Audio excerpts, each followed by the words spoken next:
Hi guys, welcome to yet another video from Teachers Academy. This is Neeraj here.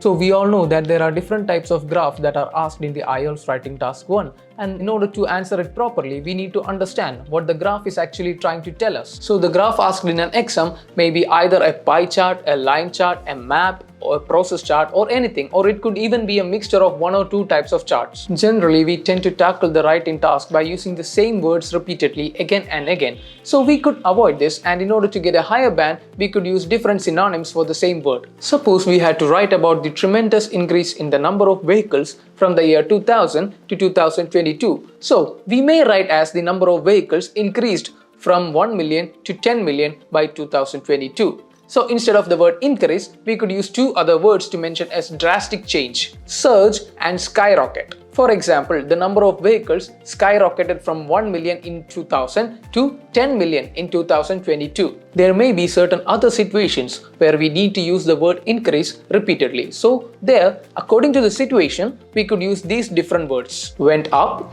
swell, escalate, elevate, grew, rose, and hike. We will meet again with yet another video. Thank you.